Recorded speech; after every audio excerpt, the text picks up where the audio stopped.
Salut à tous! Aujourd'hui on se retrouve dans la belle ville ensoleillée de Paris, dans le quartier de Bastille.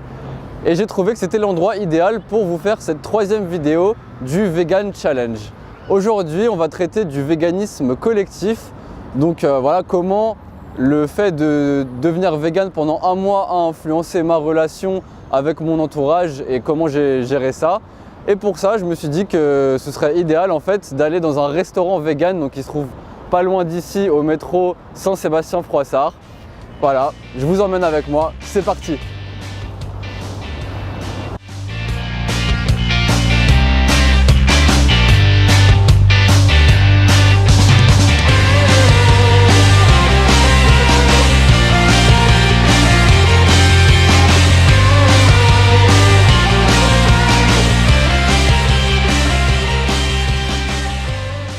Alors quand on passe d'un régime omnivore à un régime vegan, il y a quelque chose qui est très flagrant en fait, c'est la réaction de toutes les personnes qui sont autour de nous qui changent. Et du coup en fait voilà, il y a des idées préconçues comme quoi ça devient catastrophique, comme quoi tous nos amis vont nous détester, etc. Et puis en fait ce qui s'est passé c'est que effectivement chaque personne qui a commencé à savoir un petit peu que je faisais ce challenge et que j'étais passé à un régime vegan ont eu des réactions voilà. Chacun à sa manière on va dire, et ça pose parfois problème dans tout ce qui est question d'organisation, dans tout ce qui est voilà, événements familiaux, sorties entre amis comme je vous en avais parlé.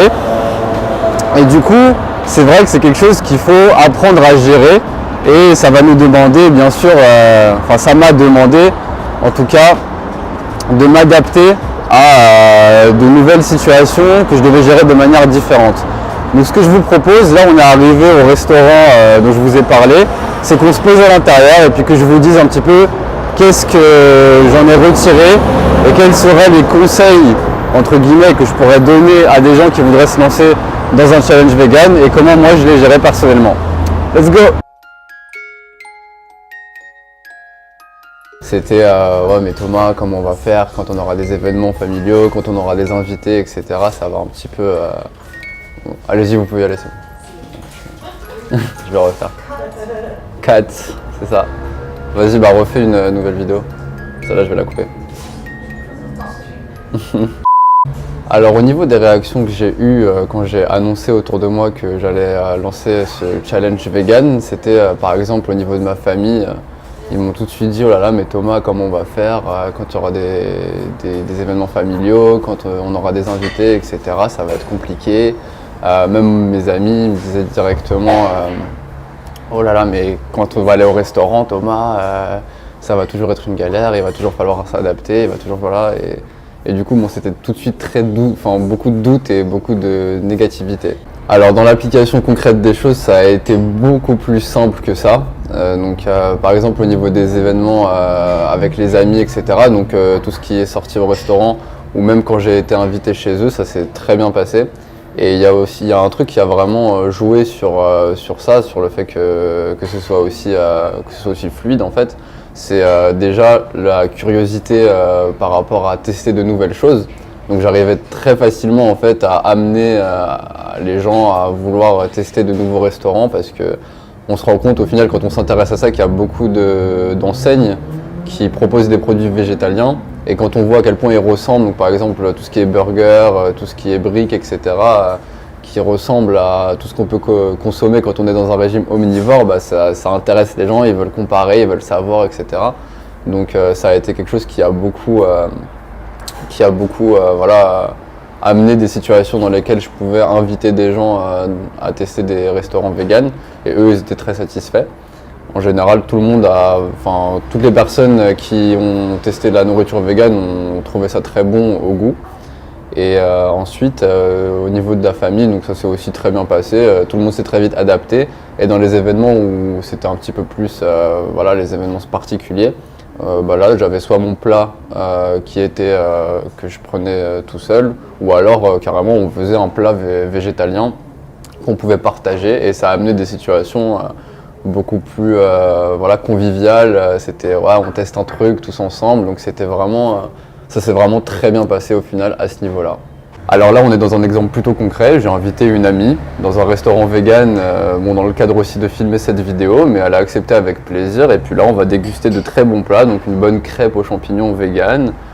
Et elle a pris du riz avec du tofu, etc., qui j'ai goûté ont vraiment le goût de viande. Donc c'est très facile d'organiser ce genre d'événement. Et du coup, on va vous laisser, on va commencer à manger quand même, et on se retrouve après pour le café pour les 2 derniers points qui me semblent important de traiter dans cette vidéo.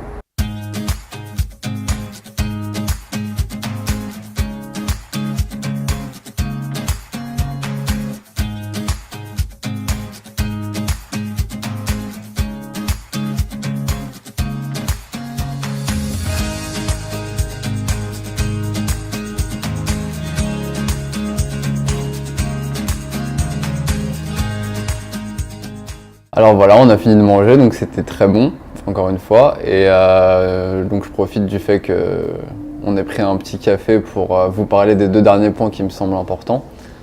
On a parlé des événements sociaux, donc de l'influence du régime vegan sur les événements sociaux. Et maintenant, ce qui me semble aussi pertinent, c'est les interactions sociales avec les autres, donc de façon plus concrète, donc quand on parle vraiment aux gens. Et il y a un truc qui m'a marqué et que je trouve assez amusant, c'est que, en fait, vu que le véganisme, au-delà d'être un régime alimentaire, c'est aussi quelque chose qui est lié à un phénomène de société. Et en fait, tout le monde a un avis dessus. Donc, à chaque fois que je parlais de ce projet-là à des gens, plus ou moins proches de moi, chacun avait un avis. Et en fait, il y a le point positif, c'est que c'est très facile d'ouvrir un débat à ce sujet-là, afin de faire évoluer la conversation, récolter l'avis des gens, donner le sien par rapport à son expérience. Et j'ai pu vraiment facilement peaufiner ma position en prenant ce qu'il y avait à prendre et en mettant de côté ce qu'il n'y avait pas à prendre. J'ai pu vraiment donc peaufiner ma position sur ma façon de voir le véganisme. Donc c'était un mois très instructif. Et voilà, donc c'est ce qu'il y a de positif. Et il y a aussi par contre le revers de la médaille, c'est tous les clichés en fait qui sont liés au véganisme et qui provoquent parfois chez les gens des réactions un petit peu extrêmes. Donc je parlais avant dans les vidéos précédentes de véganisme, de vegan extrémiste. Et il y a aussi ceux qui sont totalement contre, du coup je pense que c'est directement lié. Et qui fustigent vraiment le mouvement vegan et qui ne comprennent pas et qui commencent à dire directement ah ouais mais tu fais une vraie erreur, arrête tout de suite, tu t'embarques dans une mauvaise voie, ah bon c'est qu'un challenge en moi ça va. Donc il y a aussi ça qui rentre en jeu et personnellement j'ai préféré mettre ça de côté et ne pas vraiment m'impliquer dans ce genre de discussions qui sont pas ouvertes à une évolution et donc à un débat constructif et qui va permettre aux 2 parties d'apprendre des choses, mais qui sont juste basées sur des réflexions sans réel fondement. Pour conclure sur tout ce qui est véganisme collectif, donc comment j'ai vécu mon changement de régime alimentaire pour passer à un régime vegan par rapport aux autres, tout était très positif, du moins pendant le mois de novembre où j'ai réalisé mon challenge vegan. La seule interrogation qui reste, c'est est-ce que sur le long terme, tout se passerait aussi bien? Et pour ça, je vous donne un rendez-vous la semaine prochaine pour voir si je vais continuer mon régime vegan ou pas. Et ce sera la seule manière de savoir si je peux évaluer sur le long terme si tout sera aussi facile.